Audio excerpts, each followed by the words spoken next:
Hello and welcome to part 2 of the Casio WK7600 and CTK 7200 review. In the first part, I simply played the presets they had in here and recorded it so you could hear what the piano sounded like as recorded through the stereo output pair into a recorder. So today we're recording the same way. My voice is being recorded off the microphone of the camera, and the CTK will be recorded through my Zoom. I just turned it on. It's going to be recorded through my Zoom recorder.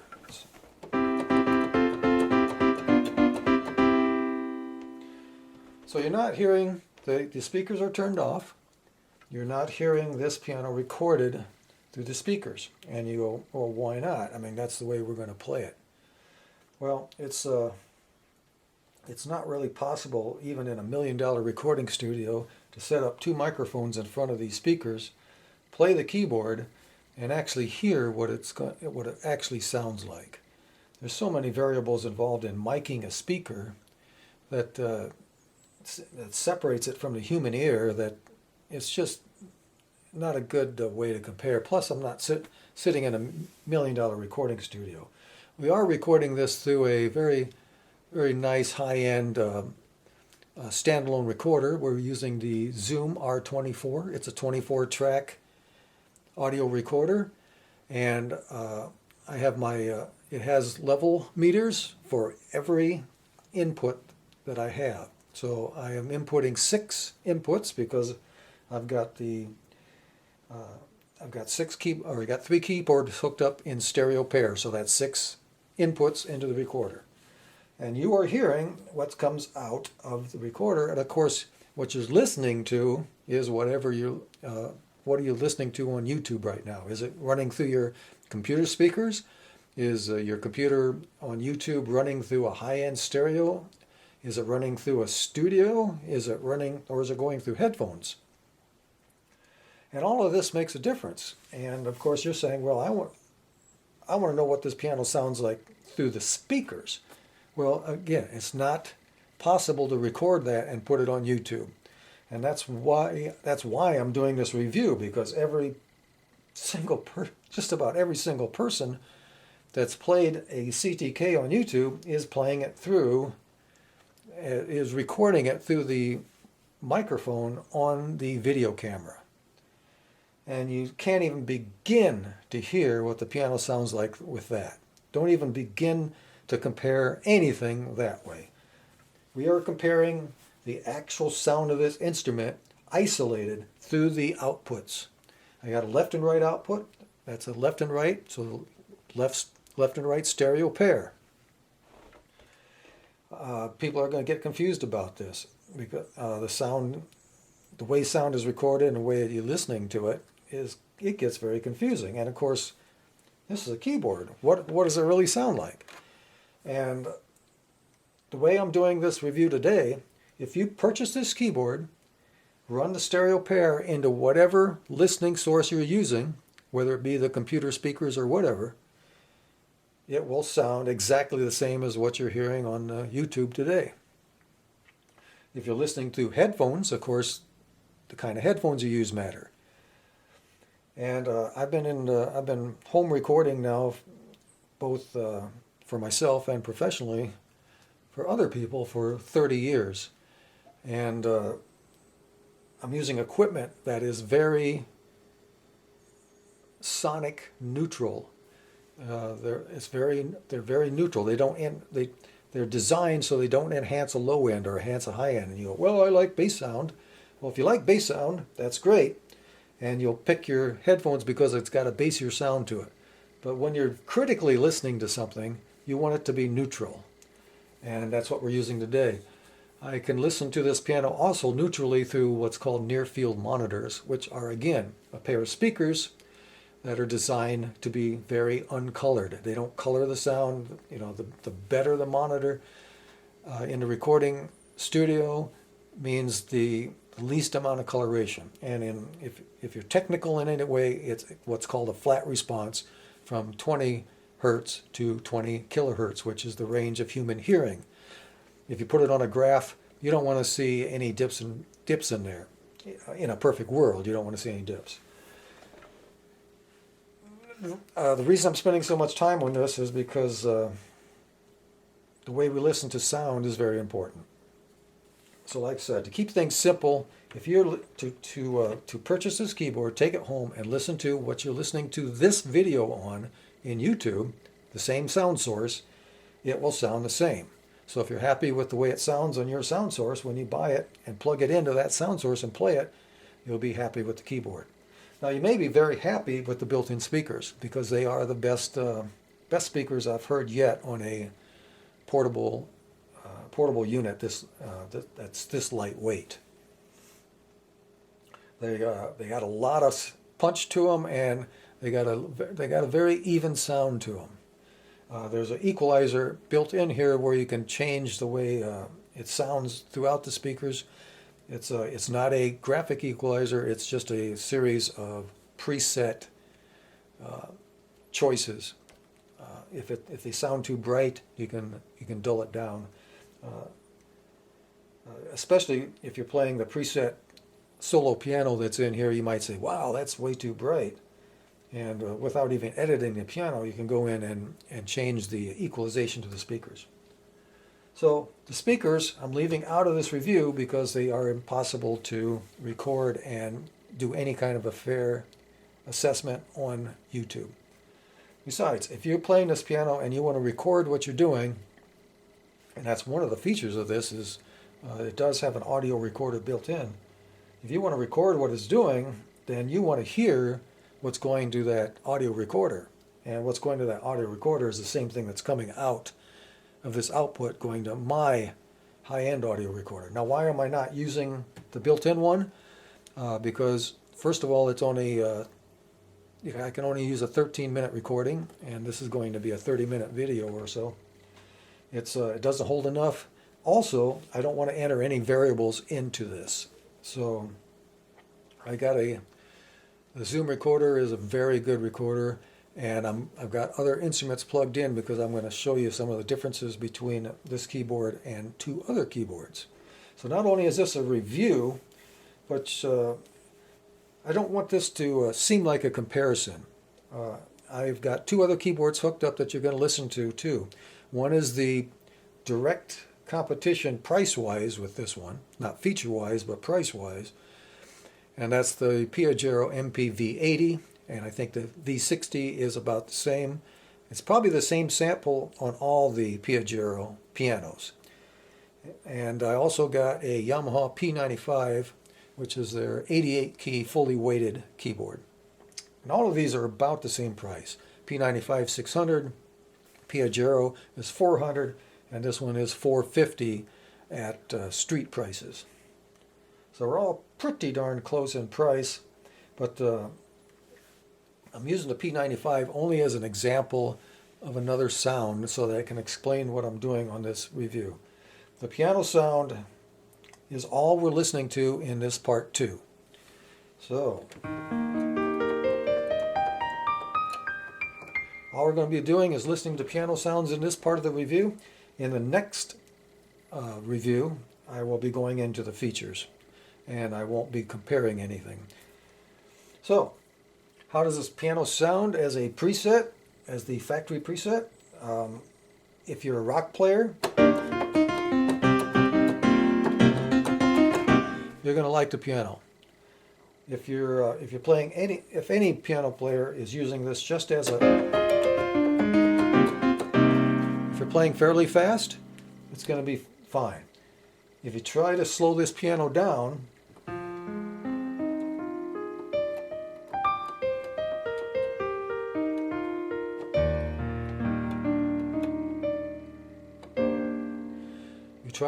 piano down into a slow,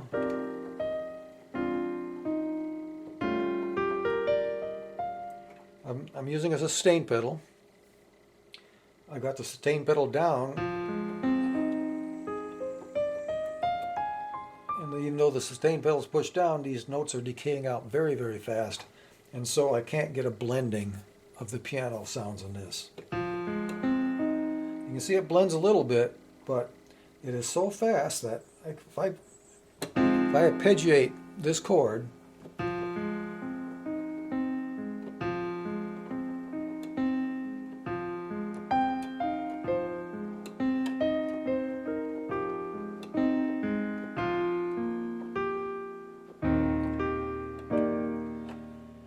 by trying to arpeggiate this chord, the notes are not blending together because they're dropping off so fast.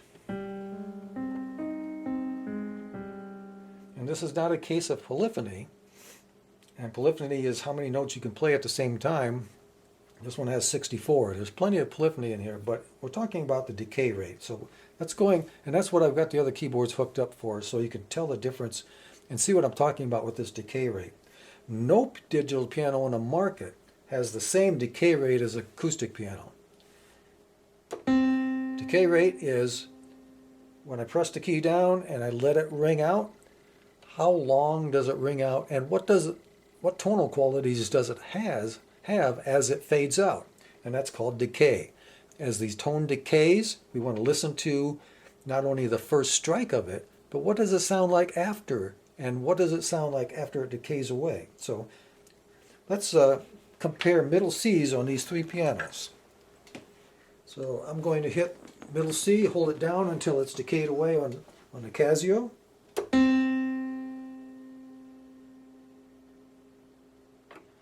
Only takes a few seconds. NP V80.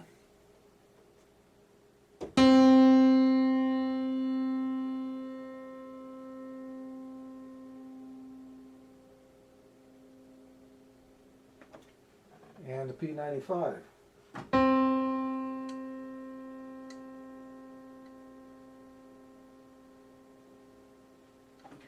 And because we're reviewing the Casio, I'm always going to come back for the final one here. So you can see that you got a good piano tone for the first few seconds, and then it starts to fade off. And it starts to fade off much faster than the other, than the Piaggero. And this fast decay time is what makes this piano impossible to play as a slow moving, as you slowly try to move. As you try to blend notes together, it's not going to blend very nicely. So you get a very clunky joining of the notes. Now, of course, the piano is the most important thing on these keyboards. So why am I keeping this? Why am I reviewing it? The Casios are the only one out of these three keyboards I got hooked up. This is the only one that allows you to edit sounds. And I was able to edit two different factory preset piano samples, edit them, save them, layer them together, and get a decent piano sound. But for this review, I will play that sound for you later. But for the review, I want you to hear the comparisons between these three pianos in two other samples. I'm going to play a chord, middle C major chord, on all three pianos now.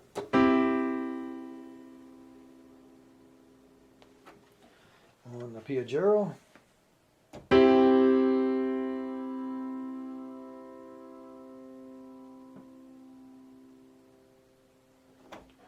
And the P95.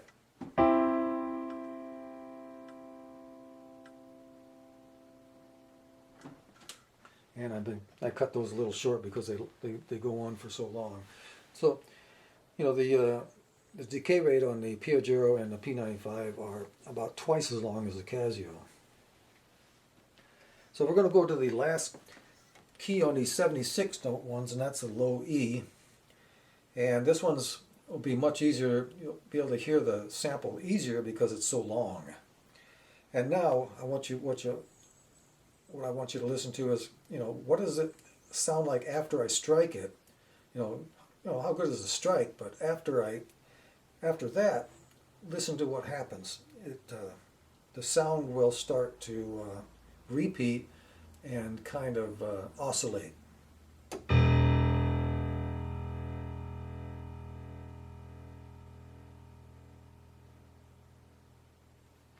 So as it goes away, you'll hear this oscillation. Now, the Piaggero has an oscillation, but it's random. You can hear the Casio is not random. It has a regular cycle. So here we go, Piaggero.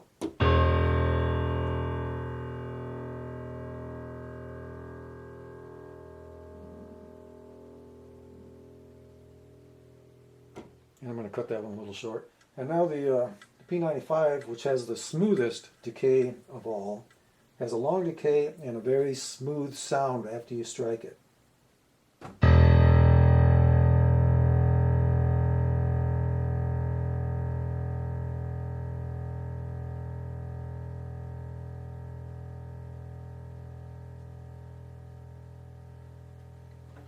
I cut that one short.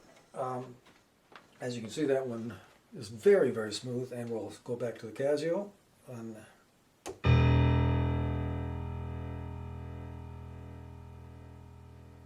So you can hear that vibrating rate. Now that vibrating rate isn't all that important. The length of the decay was more important, mainly because when you put two more notes together, if all you're doing is playing one note and holding it down like that, then yeah, it becomes important. But as soon as you blend a couple other notes together,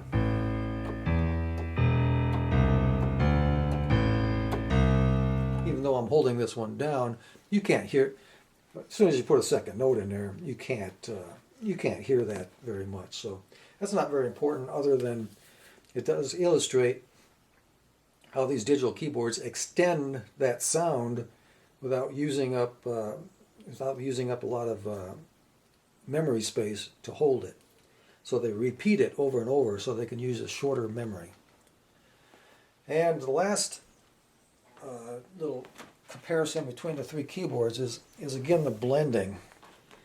And this is why the factory sample that comes with the Piaggero, or comes with the Casio, I don't consider a playable piano, because the samples fade out too quick.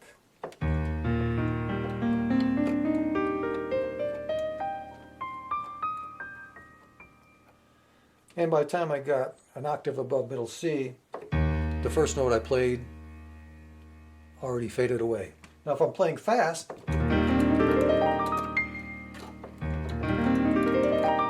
it doesn't matter. It doesn't matter. So a lot of this depends on your style of playing. But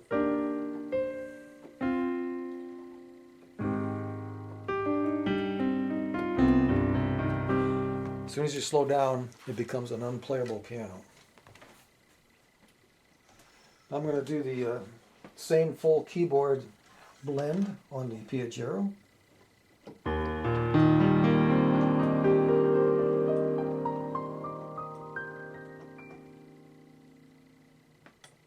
And you can actually hear the notes blending together, and you can tell it's a much nicer blend. And now I'm going to do the blend on the P95.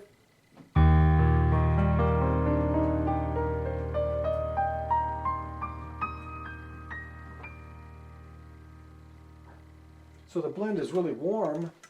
It has a warm tone to it because the lower notes are decaying away slowly, like they're slower than they are here. Here we go again.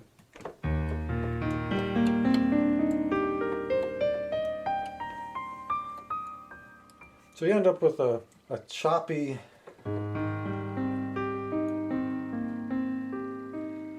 and you end up with chords that you got to hit twice within a measure just to get them to continue to sustain. So I can't even play this keyboard with the preset slow. Now why did I keep this?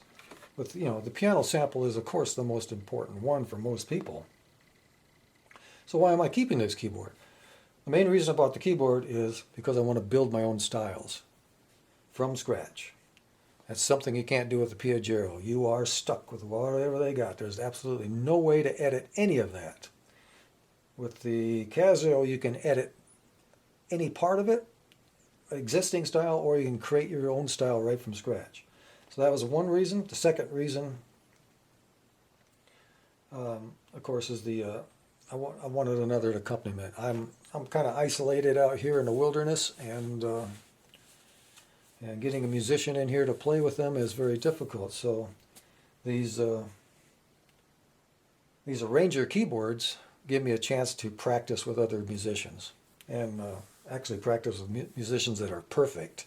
So yeah, I'm not getting much practice with a musician that may be slowing down or speeding up a little bit. That takes more skill there. So I am keeping the keyboard because the Casio is the only keyboard that out of this bunch that allows me to edit sounds. So even though I hate this factory preset,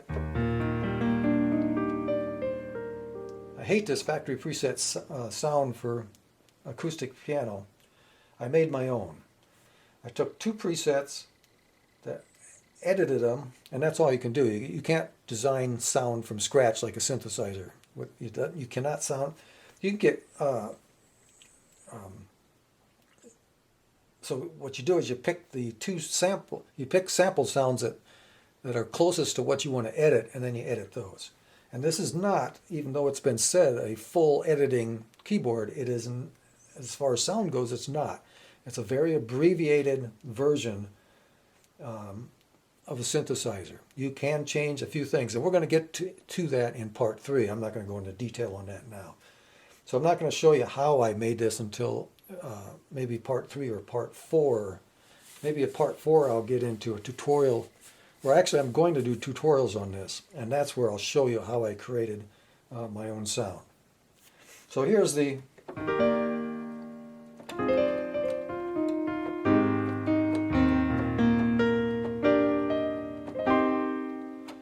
factory preset piano, and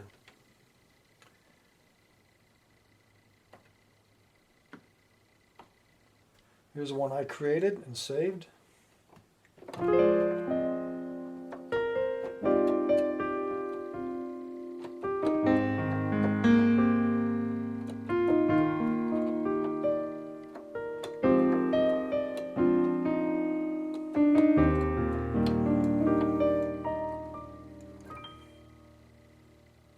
So the sound I edited and layered together is a much warmer tone.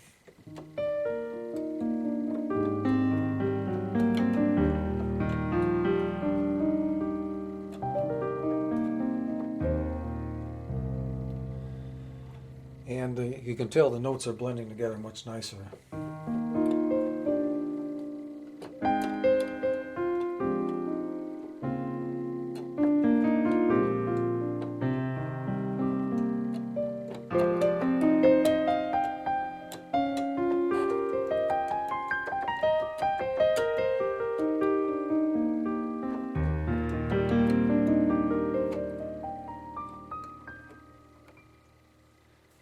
And that's a much more usable piano. I'm going to play the same thing I just did on the Piaggero, and you'll hear it comes much closer to the Piaggero sound now.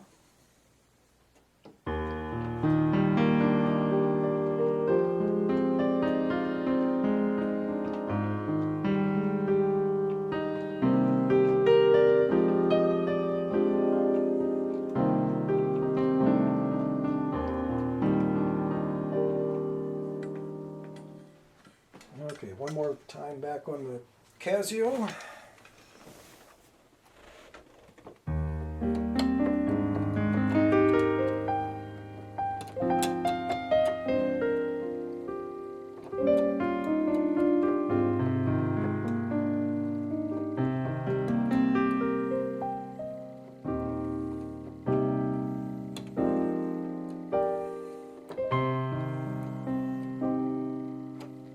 And now I'm going to go back to the preset, the factory preset. I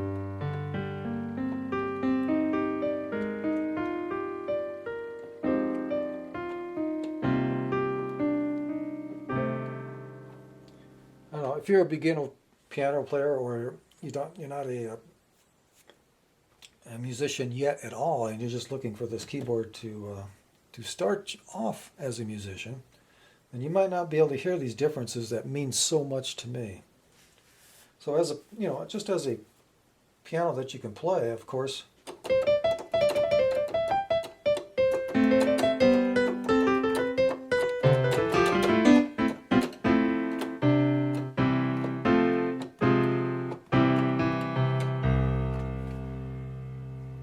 You'll probably be pretty happy with it.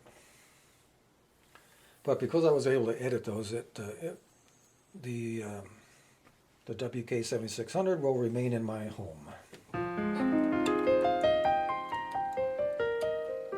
under this setting.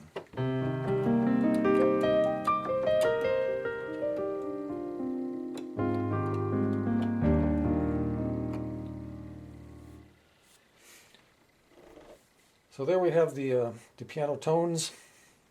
All the pianos have been set up with as close to the same reverb as possible. They may not sound the same because the quality level of each reverb may be a little different. Also, the decay rate, of course, on the factory piano sound is so fast that it makes it appear like it's got a slower reverb. But I got, actually the reverb was cranked up to a level of 85 out of a 120 possibility. And for reference sake, I'm using the Hall number 2 as the reverb.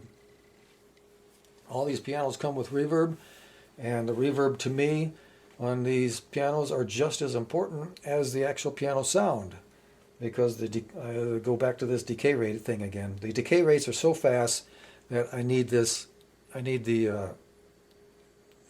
illusion of these notes blending together by using the reverb too, since they all fall short of a real piano and the decay rate of a real acoustic piano. I was very fortunate for 5 years to live in a place and work with my wife in a place that I had access to the finest pianos in the world. So yes, I'm comparing these to anything from a practice piano in a little studio room to the full concert Steinway Grand, a full concert Baldwin Grand, a full concert Massencheck Grand. These are full 9-foot grand pianos, the most beautiful sounding instruments you've ever heard in your life. And of course I can't afford one. I can't even afford to put an acoustic piano in here, but I am quite happy playing I'm quite pleased playing the Yamaha P95 as a solo piano. It again, I can't play it as slow as I can an acoustic piano. And of course these great acoustic pianos have much more much more tone quality than you're going to get in the digital too. So when we're comparing this Casio, even though it costs $450, and you could compare it to maybe another digital instrument that costs twice as much, we're still dealing with the limitations of a digital piano, or at least the limitations that the manufacturers are inflicting on these digital pianos. Sometimes I think they could come up with a very close emulation of a $80,000 acoustic piano, but they don't want to because people would stop buying their $80,000 acoustic pianos. So sometimes I'm worried that that's why we end up with a digital piano that doesn't quite sound very as good as a acoustic. But here we are on something that some people would call a toy, but we're getting some decent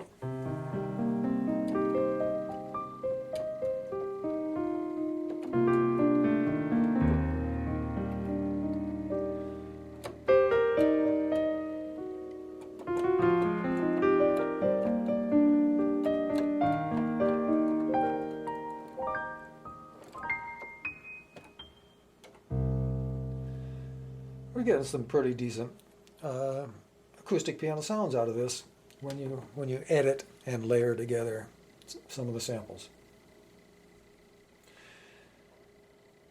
So if you're not the kind of person that's looking for all these features that come on this, then and you don't want to edit anything, then the Piaggero may be a better choice for you, if you don't want to do multi-track recording, you don't want to build your own styles, you don't want to record audio, the Piaggero by sound alone will be a better choice for you then. But if you do want to build your own styles, you do want to record audio, you do want to have much more control over the instrument. This is so feature rich that there's a huge amount of control. One of the things that I really disliked about playing split keyboards on the Piaggero is there's nothing on the Piaggero that allows me to specify how I want the sustain pedal on the split. Where this piano will, if you can be split and layered, you can say you want the pedal on for this and the pedal off for the left hand. You can specify that. It just goes really deep into a lot of different things. There's more number of sounds on the Casio, but I think the sounds are inferior quite a bit to the Yamaha Piaggero sounds. I mean, they're okay, but they basically sound like a $450 instrument. The good part is you're not playing these sounds solo, and saxophones, violins, most of the reed instruments.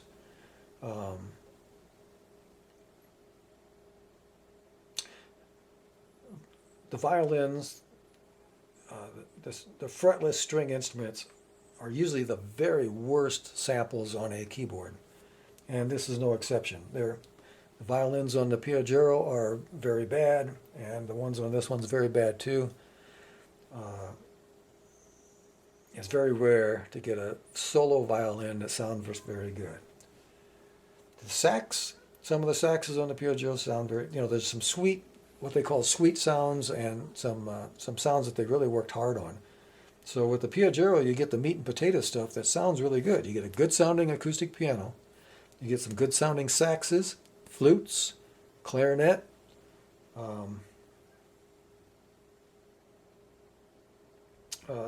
some pretty good strings. The strings on here, again, the factory presets are very brittle sounding. They're not very good, but by the time you edit the strings and layer them in with something else, you end up with a pretty good sound. And we'll be going into the I'll be playing sounds for you in the next review. This review is dealing with piano only. So here we are with the piano.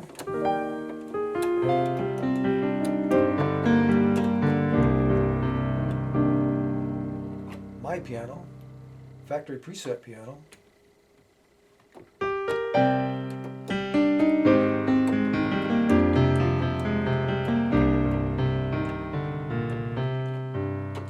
Now you might want this factory preset piano because it's what you call a brighter piano that goes through the mix. So if you're playing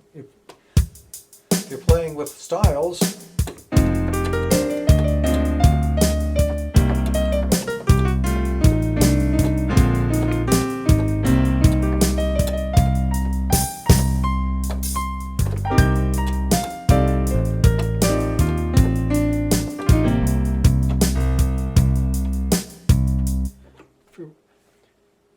the sound quality becomes less and less important the more instruments you layer in. That's why if you listen to the first part of this review, I used the preset songs that they had in here, and of course they got probably 10 to 16 tracks going, all with different things going on. So as you blend stuff together, it sounds pretty good.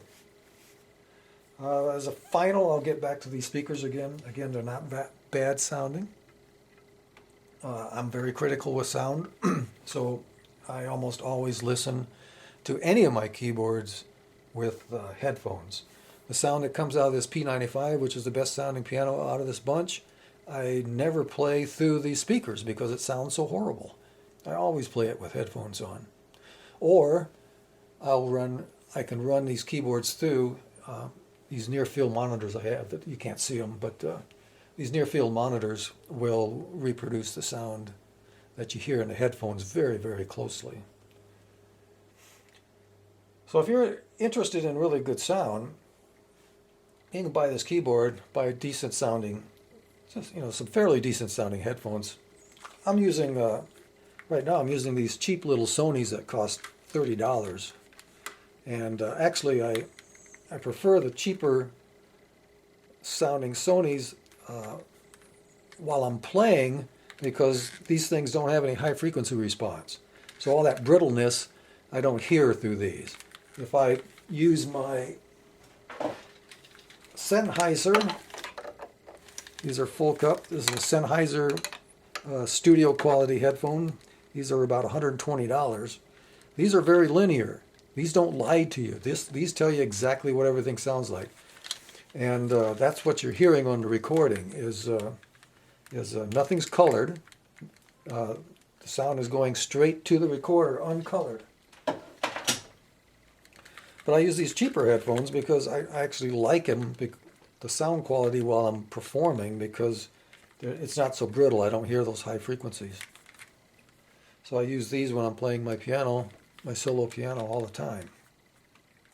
So you don't really need, unless you want to hear all those high frequencies like the cymbals and stuff, if you want to hear those really at their full sampled glory, if you want to hear them at all their glory, you will need to have a very good set of headphones or a very good set of speakers.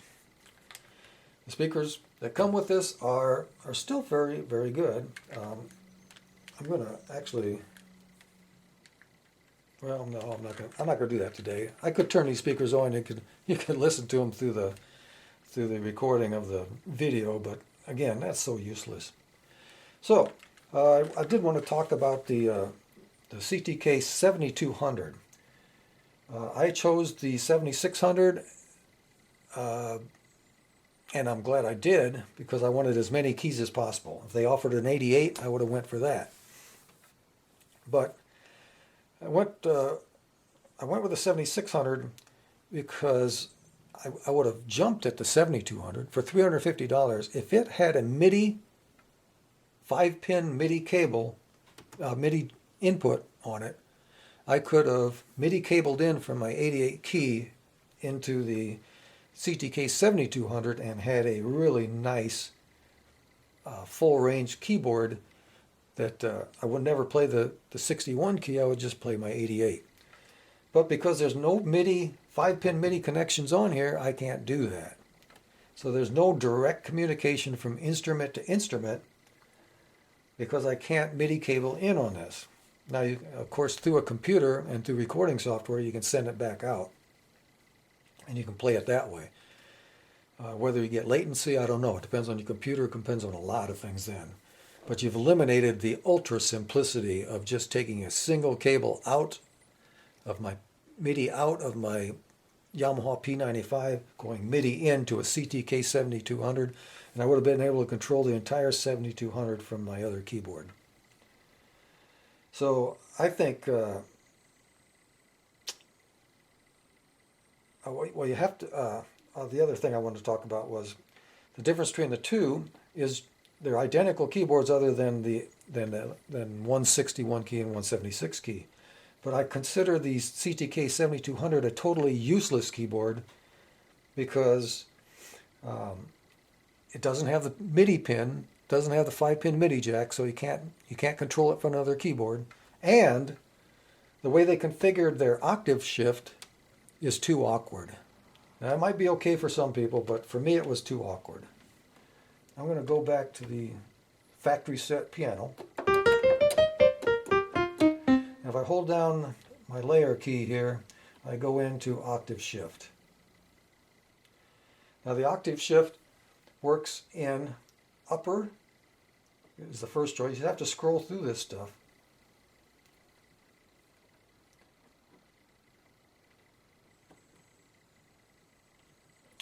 So I got an Octave Shift upper. I have an an octave shift lower. So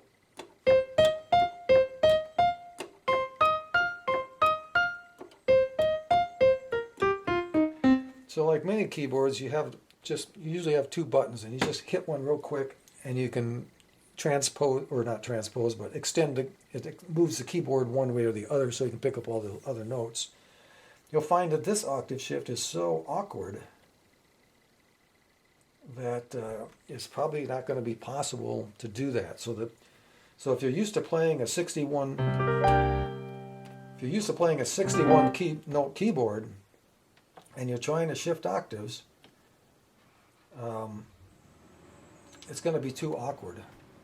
So instead of having those two nice little octave shift keys so that you can hit those lower notes or hit the higher notes that aren't on your keyboard, you're going to find it very frustrating.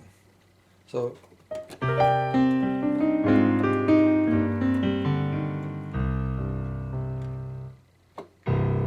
there I hit it, but as you'll hear, I got the sustain pedal down.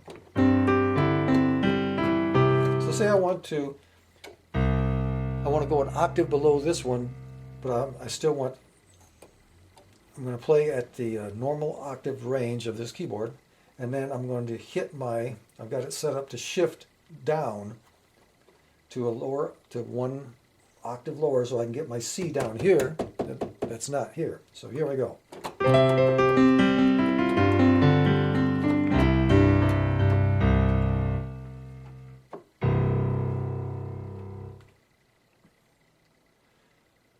When using the sustain pedal,